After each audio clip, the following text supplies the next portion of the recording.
राधे राधे प्यारे मित्रों, मैं गौरव सिकरवार ब्रज की धरती आगरा से आपका स्वागत करता हूं AWT परिवार यानी कि आगरा वाले टीचर्स में। और हो सकता है कि आप थोड़े से नाराज हो क्योंकि काफ़ी समय हो गया है हम लोगों की चैनल पर वीडियोस अपलोड नहीं हो रही थी, कुछ कारण था।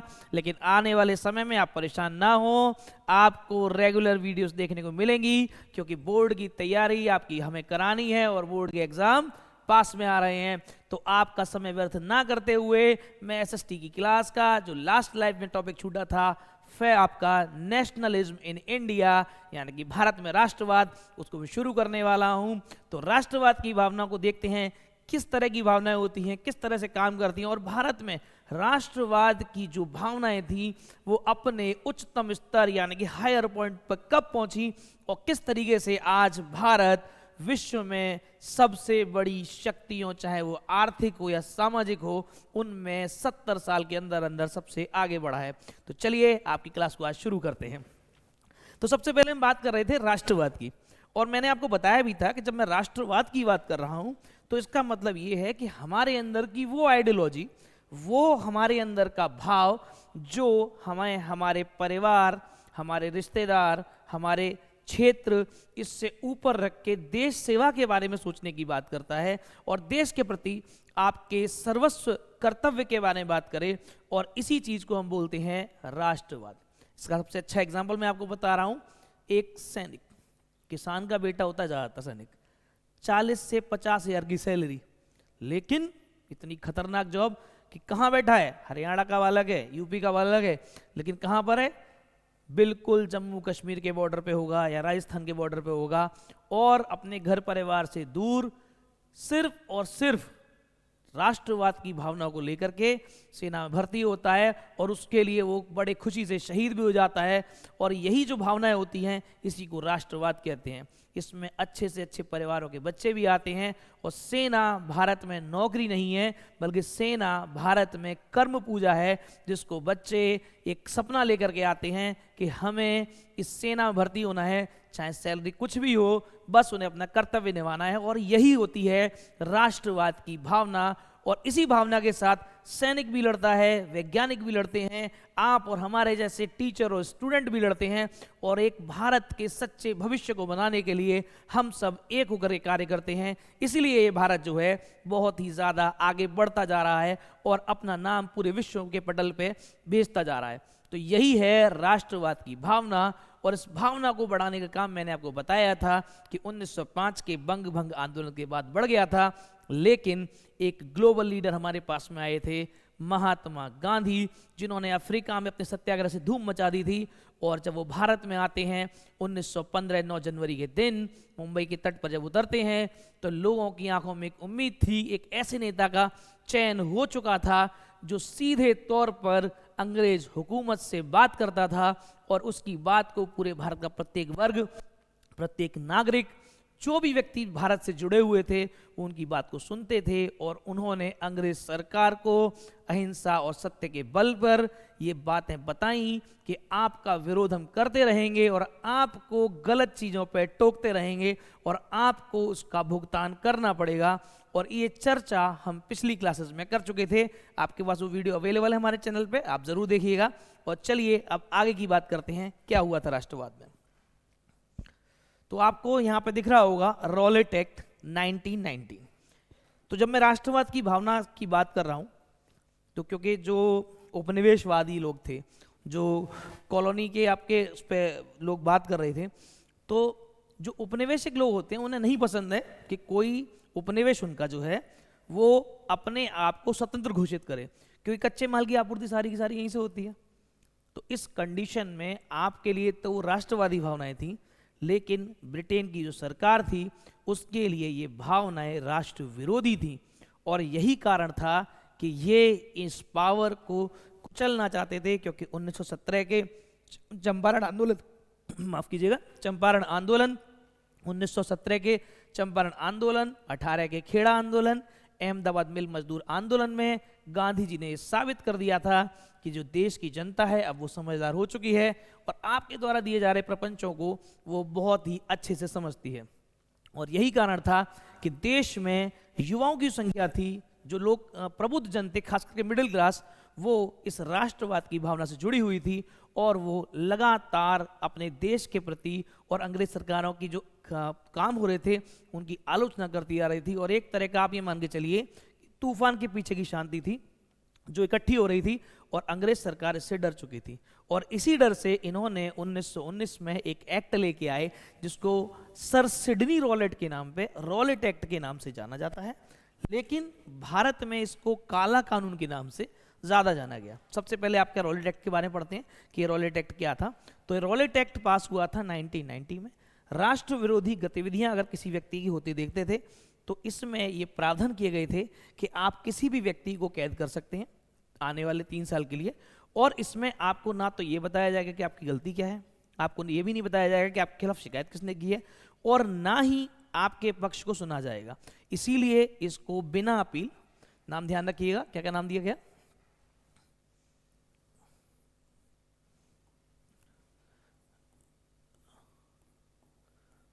बिना अपील,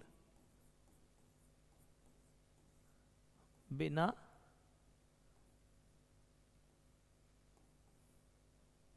सॉरी एक बार देखते हैं, कुछ प्रॉब्लम आ रही है टेक्निकल, थोड़ा सा देख लेते हैं एक बार, दोबारा देखते हैं।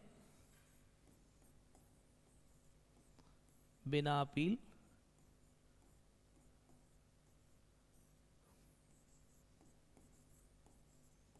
बिना वकील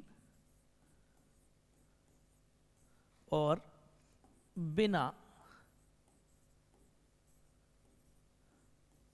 दलील।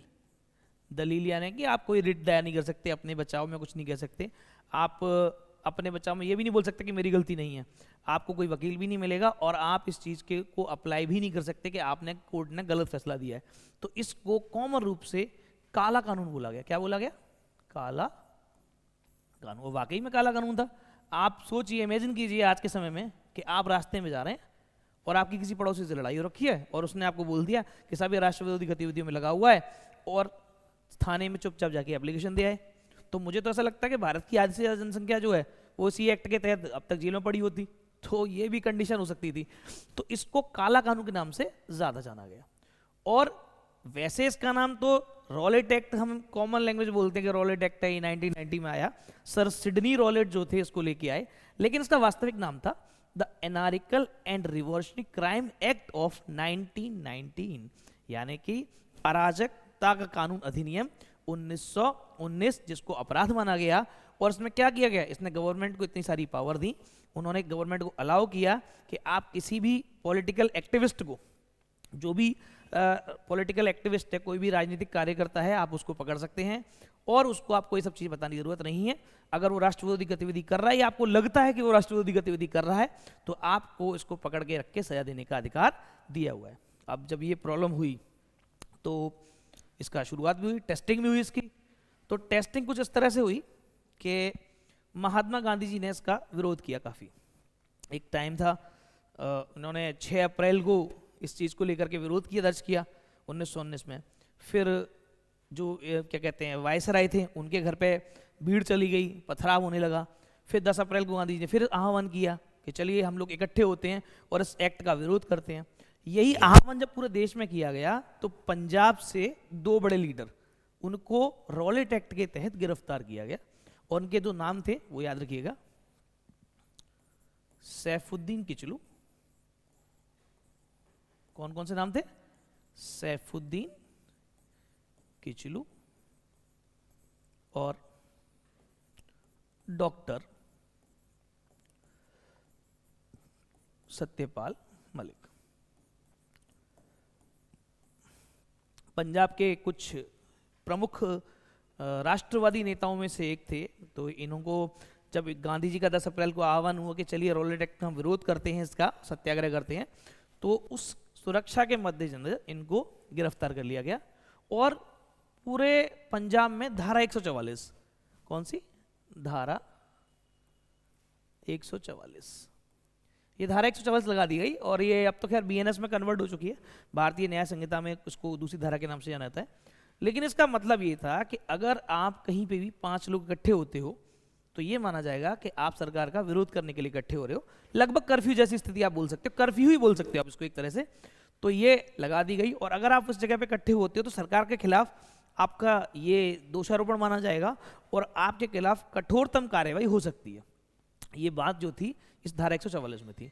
लेकिन देखिए तब ना तो कोई सोशल मीडिया थी, ना ही कोई इलेक्ट्रॉनिक मीडिया थी कि जो ब्रेकिंग न्यूज़ बन जाए या खबर रात दिन के हिसाब से फैल जाए, या सोशल मीडिया का कोई भी भाई आया लाइव और उसने तुरंत बोल दिया कि भाई पंजाब में धारा 144 है, आप कृपया ना जाएं, या ये एक अपडेट है, इस तरह की प्रॉब्लम है। तब प्रिंट मीडिया हुआ करती थी, और प्रिंट मीडिया में भी जान लीजिए कि लोग ज़्यादा पढ़े लिखे थे नहीं, तो कुछ चुनिंदा लोगों के पास ये खबर थी, बाकी लोगों को नहीं पता था।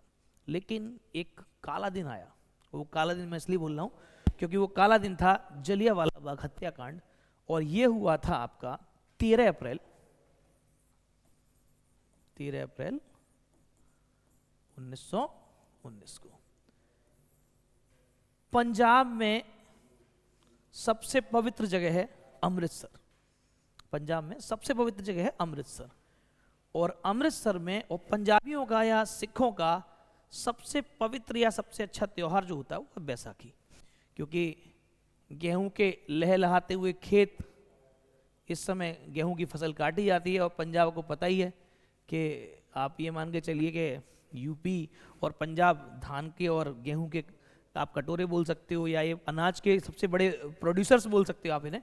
तो पंजाब में गेहूं जो है एक तरह का मान लीजिए स्टेपल फूड है, और जब ये गेहूं कटता है तो लोग खुशियां मनाते हैं कि चलिए हमारी जो मेहनत है वो सफल हुई, और गुरु के नाम पे सबसे पहले हम इसको वहाँ पे अर्पित करेंगे, और उसके बाद अपनी इस फसल का भुगतान करेंगे। और लोग खुशियां करते हैं, नाचते हैं, गाते हैं, इंजॉय करते हैं। तो अब इंजॉय करने आए हैं तो मेले में भी जाएंगे, बच्चे भी आएंगे, बड़े भी आएंगे, ठीक है ना, महिलाएं भी आएंगी। तो सब लोग एक अच्छा टाइम बिताने के लिए आए थे, लेकिन उनको नहीं पता था कि ये जो टाइम ये बिता रहे हैं, ये टाइम उनकी ज़िंदगी का आखिरी समय होगा, और ये ऐसा दर्द दे के जाएगा कि 100 साल बाद भी भारत में ये टीस है कि जलियांवाला बाग कांड के बाद में हम लोग दोषियों को उस तरह सजा नहीं दे पाए जिस तरीके के वो हकदार थे। तो दिन था 13 अप्रैल 1919, धारा 144 लगी हुई थी, सीधे साधे लोगों को नहीं पता था। तो पंजाब में एक जलियांवाला बाग है जहाँ पे एक गेट बंद पूरा बाग था, एक दीवारें थी, 4 दीवारी। तो वहाँ पर कुछ राष्ट्रवादी लोग इस बात का विरोध कर रहे थे कि डॉक्टर सैफुद्दीन किचलू को और डॉक्टर सत्यपाल मलिक को और सैफुद्दीन किचलू को गिरफ्तार किया गया है। तो इनके गिरफ्तारी के विरोध में वो बातें कर रहे थे। तो आपने देखा है कि हमारे इंडिया में एक खास बात है कि जहाँ 4 लोग इकट्ठे होते हैं तो वहाँ और 4 लोग इकट्ठे हो जाते हैं, और जब वो और 4 लोग इकट्ठे होते हैं तो 4 के 16 हो जाते हैं, मतलब मल्टीपल होता चला जाता है, सिर्फ ये देखने के लिए क्या हो रहा है क्या नहीं हो रहा है। तो सब लोग एंजॉय कर रहे थे। उन्हें दिखा कि अगर भीड़ है तो हो सकता है कोई जादूगर तमाशा दिखा रहा हो, कोई मतलब मदारी हो सकता है जो तमाशा दिखा रहा हो। तो वो बेचारे उस बाग में चले गए, और भाई एक्सपेक्टेड भी है कि भाई मेले का एंजॉय का खुशी का माहौल है, तो सब लोग इकट्ठे होने लगे, इकट्ठे होते गए। अब उसमें राष्ट्रवादी लोग थोड़े कम थे, जो दर्शक दीर्घा थी वो ज़्यादा थी। छोटे छोटे बच्चे थे, महिलाएं थी, बड़े बूढ़े भी थे, एंजॉय कर रहे थे अपने अच्छे समय को।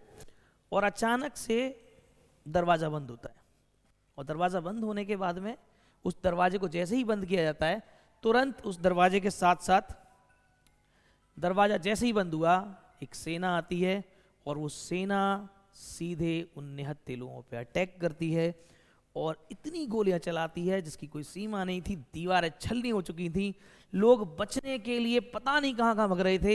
एक कुआं था जो लास्ट ऑप्शन लग रहा था, बेचारे उस कुएं में भी गिरे, और इतने गिरे कि वो कुआं पूरा भर गया था।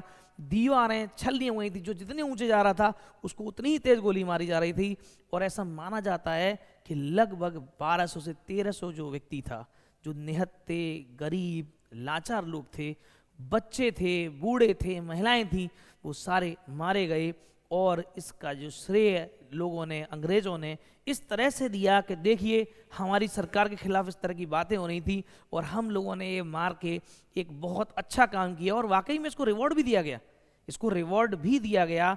और ये जो कांड था ये था जलियांवाला बाग कांड, जिसमें 2 डायर थे।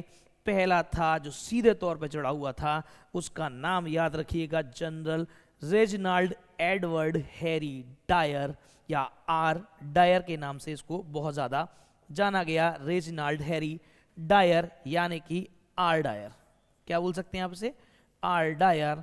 और उस समय पंजाब का लेफ्टिनेंट गवर्नर था आपका सर माइकल ओ ड्वायर। एक डायर था, एक ड्वायर था। तो एक था डायर, आर डायर, जिसने सीधी की थी फायरिंग, जो था मेजर जनरल, और एक था आपका पंजाब का लेफ्टिनेंट गवर्नर जो था ओ डायर, जिसने ऑर्डर दिया था। तो इन दो डायरों की वजह से आप ये मान के चलिए कि पंजाब में उस दिन न जाने कितने ही घर तबाह हुए थे। तो ये जब हत्याकांड हो गया, बहुत बुरा हत्याकांड हुआ, तो इनके बचाव में एक कमेटी लाई गई। लोगों ने इसका विरोध किया, बहुत ज़्यादा विरोध किया, बोले कि, और आप ये भी मान के चलिए कि जब ये हमला हुआ जलियांवाला बाग कांड का, तो उस समय जो लोग थे उनके अंदर राष्ट्रवाद की भावना इतनी ज़्यादा उमड़ चुकी थी। आप ये मानिए कि इस आग में घी का काम जो किया उस जलियांवाला बाग हत्याकांड ने किया। लोगों ने बहुत ज़्यादा इस पर ऑब्जेक्शन उठाया, तो इन्होंने एक हंटर कमीशन बना दिया, और उस हंटर कमीशन में इन्होंने 3 भारतीय और 4 अंग्रेज दिखे। आप मेरी एक वीडियो देखिएगा, जलियांवाला बाग कांड पे ही मैंने स्पेशल वीडियो बनाई हुई है, अभी मैं बनाऊंगा तो थोड़ी क्लास लेंदी हो जाएगी, तो आप मोटे तौर पे समझिएगा कि हंटर कमीशन बनाया गया। और हंटर कमीशन जो था, इस कमीशन ने ये बताया कि जो मरने वालों का आंकड़ा था वो तो 379 था मात्र, और वो तो मारने से ले गया कि परिस्थिति इस तरह की थी कि अगर हम नहीं मारते तो हो सकता है कि पंजाब का लॉ एंड ऑर्डर खराब हो जाता। और इन 3 भारतीयों ने इस चीज़ को क्लीन चिट भी दी, और इन्होंने ये भारतीय रखे भी ऐसे थे कि इन्हीं की बात मानते, और यही बात इन्होंने मनवा ली। लेकिन बगल में थे गांधी जी, जिन्होंने बनाई थी अपनी तहकीकात कमेटी। नाम याद रखिएगा, कौन सी कमेटी बनाई थी?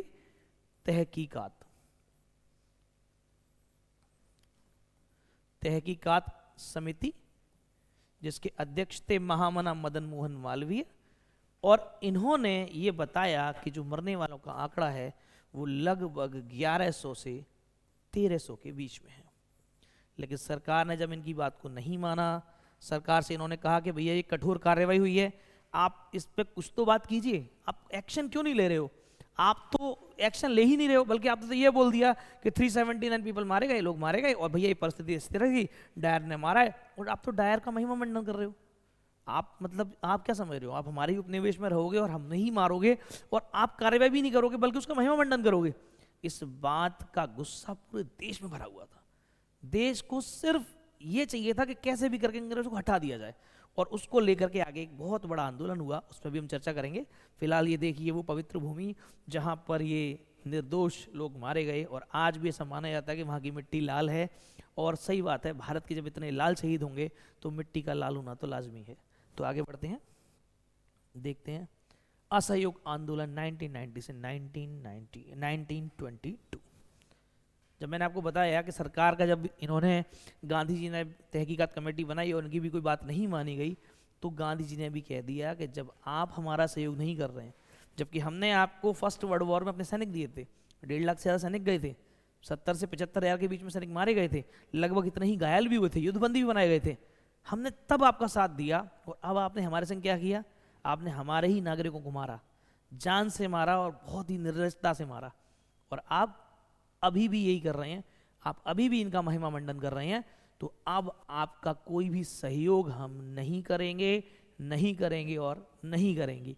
और इसी बात को जब उन्होंने राष्ट्रवादी आह्वान किया, तो जनता तो पहले से ही भरी हुई थी, पंजाब तो मतलब पूरी तरह से सुलग चुका था। गांधी जी के कहने पे तुरंत ये बोल दिया गया कि अब हम अंग्रेज सरकार का कोई सहयोग नहीं करेंगे, और जो भी काम करेंगे वो अपने स्तर से करेंगे, खुद करेंगे। और यही हुआ। स्कूल से बच्चों ने अपने बैग फेंक दिए, आग लगा दी, एडमिशन्स छोड़ दिए, सरकारी लोगों ने अपनी नौकरियां छोड़ दी, वकीलों ने अपनी वकालत छोड़ दी, लोगों ने हर वो काम छोड़ा, टैक्स देने से मना किया जिससे अंग्रेज सरकार फ़ायदा उठाती थी। मतलब जो जो अंग्रेज सरकार को प्रॉफिट दे रहा था वो सारी चीज़ें गिराई गई, और स्थिति ये हो गई कि सरकार का दम टूटने लगा। सरकार कुछ कह तो नहीं सकती थी, क्योंकि प्रथम विश्व युद्ध में वैसे ही वो परेशान थे। और उसके बाद जब असहयोग आंदोलन हुआ तो इनको लगा कि वाकई में ये तो कुछ ऐसी बड़ी आपदा हो रही है कि जिसकी वजह से हमें लगता है कि देश जल्दी ही हमें छोड़ना पड़ जाएगा। बहुत अच्छा आंदोलन चल रहा था, बहुत बढ़िया चल रहा था, सब कुछ अच्छा चल रहा था, लेकिन गांधी ने तय किया था कि इस आंदोलन को मैं अहिंसक बनाऊंगा, हिंसा का जवाब मैं अहिंसा से दूंगा, और यही अहिंसा जो होगी वो आगे चल के एक मिसाल बनेगी। लेकिन कहते हैं ना कि जब स्थितियाँ परिस्थितियाँ कुछ ऐसी होती हैं कि आपको कई बार चीज़ें चेंज करनी पड़ती हैं। तो हुआ भी कुछ इस तरह का कि 1922 आते आते जब ये आंदोलन भी चरम सीमा पर चल रहा था, तो एक चौरी चौरा नाम की जगह है गोरखपुर के पास में, वहाँ कुछ किसान विरोध कर रहे थे उस मार्केट में। तो वहाँ पर कुछ गोलीबारी हुई जिसमें कुछ किसान मारे गए, और उसके रिटेलिएशन में ये सारे के सारे चौरी चौरा में एक थाना है, उसमें किसान और जो राष्ट्रवादी लोग थे उस एक्शन के रिएक्शन में उतने ही आवेश में पहुंचे और उसमें आग लगा दी, और लगभग 22 पुलिसकर्मी उसमें जिंदा जल गए। जब गांधी जी को ये बात पता पड़ी कि भाई उसमें तो इस तरह का हिंसा हो गई और इतनी भयानक हिंसा हुई है कि यहाँ पे इधर से भी लोग मारे गए 5-6 और इधर से 22 मार दिए गए, तो गांधी जी को ऐसा लगा कि मुझे ऐसा लग रहा है कि अगर हम अभी आज़ाद हो गए तो हो सकता है कि देश अन्य छोटी छोटी ताकतों में बट जाएगा। तो उन्होंने यह कहते हुए आंदोलन को तुरंत वापस ले लिया कि भारत की जनता अभी इस समय देश को अपने हाथों में लेने योग्य नहीं है, और आंदोलन जहां था जैसा था वैसा का वैसा ही वहीं का वहीं रुक गया। इसका कई लोगों ने विरोध भी किया, लोगों ने बोला कि जब इतना बड़ा आंदोलन चलता है तो कई चीज़ें ऐसी होती भी हैं कि खराब हो सकती हैं, लेकिन गांधी जी इस बात पर रहे थे कि अगर हम आंदोलन करेंगे तो अहिंसात्मक करेंगे, जिसमें भले ही हमारी जान चली जाए लेकिन हम सामने वाले की जान नहीं लेंगे। तो ये कुछ उस आंदोलन की तस्वीरें हैं जहाँ पर सब लोग कंधे से कंधा मिला के चल रहे हैं। अब प्रभाव क्या हुआ वो समझिए। तो असहयोग आंदोलन के प्रभाव ये हुए कि लोगों को लगा कि हमारे अंदर कोई बात है। तो सबसे पहले तो देश में एकता, किसकी एकता की भावना आई, हिंदू मुस्लिम सिख ईसाई इस तरह सभी लोग एक हुए। इसी असहयोग आंदोलन के समय एक खिलाफत आंदोलन भी साथ में चला, जिसमें अली बंधु जो ब्रिटेन के सत्ता के खिलाफ लड़ रहे थे, तुर्की के ओटोमन साम्राज्य को बचाने के लिए मुसलमानों ने भी इसमें सहयोग दिया खिलाफत आंदोलन के साथ में। और खिलाफत आंदोलन भी असहयोग आंदोलन का हिस्सा बना, जहां पर मुस्लिम और हिंदू और ईसाई और सिख सारे के सारे लोग मिल करके इसमें चले। तो एकता की जो भावना थी वो एकता की भावना इसमें जनरेट हुई, साथ में राष्ट्रवाद की भावना अपने चरम पे पहुंची। भगत सिंह, सुखदेव, राजगुरु छोटे छोटे बच्चे थे उस समय, और ये बच्चे राष्ट्रवाद की भावना को लेकर के अपना सब कुछ छोड़ करके, अपना स्कूल कॉलेज छोड़ करके इस आंदोलन में गिरे, कूदे इस आंदोलन में। और जब ये आंदोलन समाप्त हुआ तो उसके बाद भी उनके अंदर की राष्ट्रवाद की भावना खत्म नहीं हुई, बल्कि HSRA जैसा संगठन बनाया, जैसा सैंडर्स की हत्या की, HRA के साथ जुड़े, जिसने सेंट्रल असेंबली में बम फोड़ा, साथ में अपनी आइडियोलॉजी बताई कि हम अंग्रेज सरकार को किस तरह से उखाड़ फेंकेंगे। और डोमिनेंट स्टेट की मांग जो पूरी जिंदगी से हो रही थी कांग्रेस के टाइम से, उस मांग को सीधे उन्होंने स्वराज्य में घोषित किया, और युवाओं को जोड़ने का जो काम किया वो इन्हीं युवाओं ने, इन्हीं छोटे छोटे बच्चों ने आगे चल के किया। तो जो राष्ट्रवाद की भावना थी वो वास्तव में इसमें सबसे ज्यादा उभरी। दूसरी, आत्मनिर्भरता। आत्मनिर्भरता यानी कि लोगों को ये समझ में आ गया कि अंग्रेज हमारा वेलफेयर करने नहीं आए हैं, बल्कि हमें शोषित करके खुद कमाई करने आए हैं। तो इस तरह की कई सारी चीज़ें जो थी, और भी छोटे छोटे कुछ पॉइंट्स थे, वो सारे पॉइंट्स इसमें आते हैं। यानी कि ये लोगों के अंदर इस तरह की भावना आई, और इसके जो प्रभाव थे वो वाकई बहुत अच्छे थे। तो आप एक तरह से बोल सकते हो कि असहयोग आंदोलन ने आने वाले आंदोलनों की एक नींव रखी, जहाँ लोगों को ये विश्वास हुआ कि अगर हम इतना और कर लेते तो हम पक्का इस चीज़ को बहुत आगे तक ले जा सकते थे। और यही जो बात थी वो आने वाले आंदोलनों में आपको देखने को मिलती है, चाहे वो सविनय अवज्ञा आंदोलन हो या फिर भारत छोड़ो आंदोलन हो, जो कि भारत में अंग्रेज सरकार की ताबूत की आखिरी कील साबित हुआ। वो सारे के सारे इसी आंदोलन से उपजे हुए आंदोलन थे। आगे बढ़ते हैं।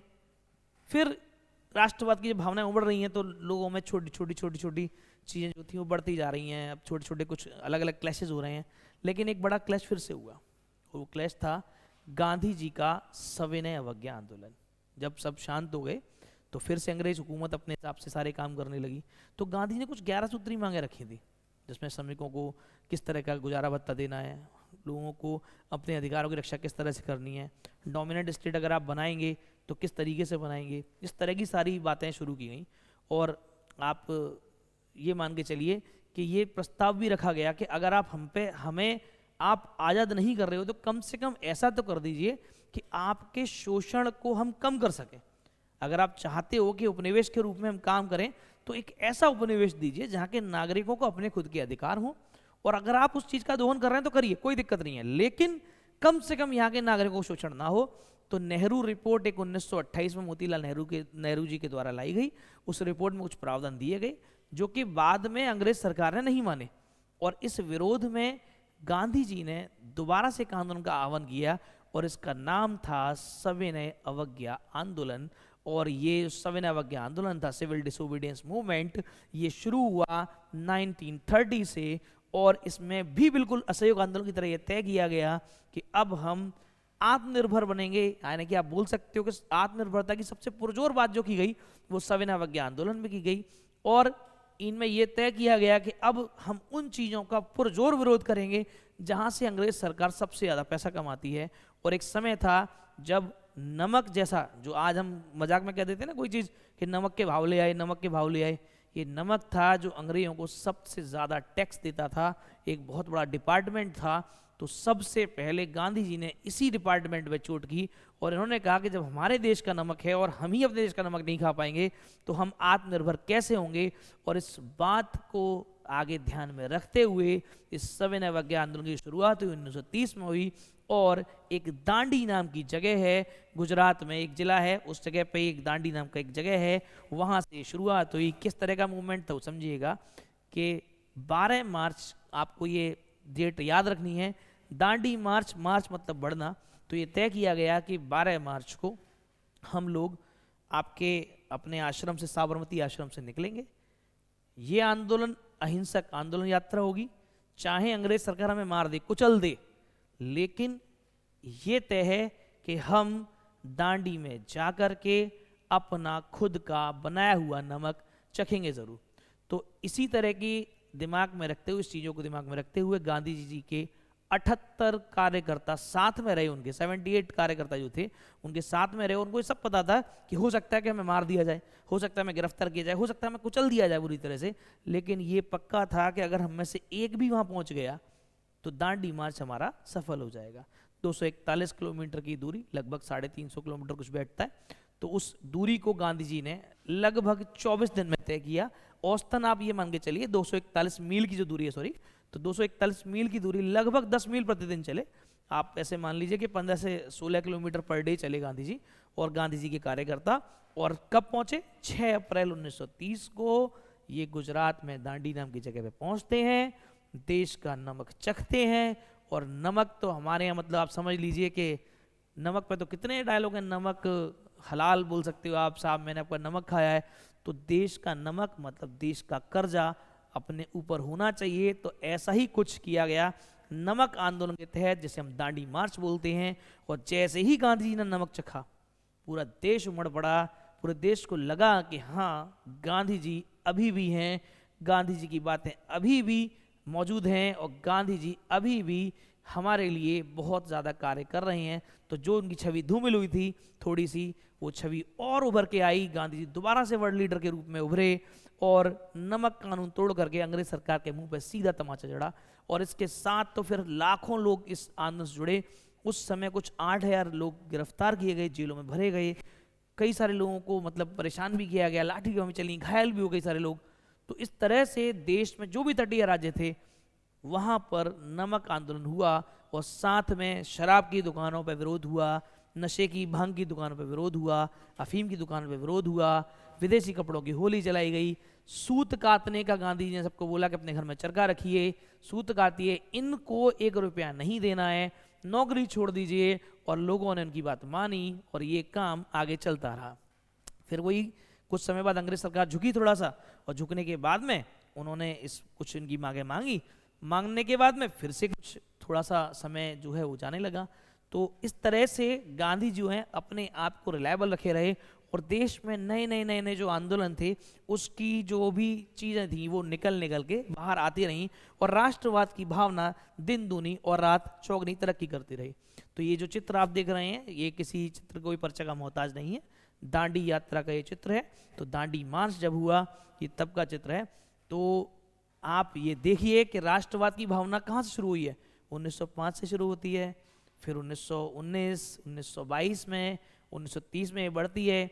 तो अगली वाली जो मेरी क्लास होगी बच्चों उसमें मैं आपको बताऊंगा कि भारत छोड़ो आंदोलन क्यों हुआ, कैसे हुआ, उसके बीच में और जो छोटे छोटे जो आंदोलन हुए उन सब ने किस तरह से एक बड़ा विकराल रूप लिया, और 1947 में भारत 15 अगस्त वाले दिन किस तरह से आज़ाद हुआ, और किस तरीके से हम जीरो से अब शिखर पे पहुंचे हैं। चाहे वो आईटी सेक्टर हो, चाहे वो आपका डिफेंस सेक्टर हो, चाहे वो मेडिकल सेक्टर हो, आज दुनिया अगर मदद के लिए दुखार लगाती है तो वो सिर्फ और सिर्फ भारत होता है, क्योंकि उसको पता है इस देश में कुछ तो बात है, इस देश की मिट्टी में कुछ तो बात है कि यहाँ के लोग राष्ट्रवाद की भावनाओं को सबसे ऊपर रखते हैं। तो आज की क्लास को मैं यहीं समाप्त करता हूँ। अगली क्लास आपको जल्द मिलेगी। हमारे सारे सहयोगी जो हैं आपको जल्द से जल्द नए नए कोर्सेज प्रोवाइड कराते रहेंगे। आपका सहयोग बना रहे, हमें अपने सुझाव देते रहिएगा। तब तक के लिए बहुत बहुत धन्यवाद।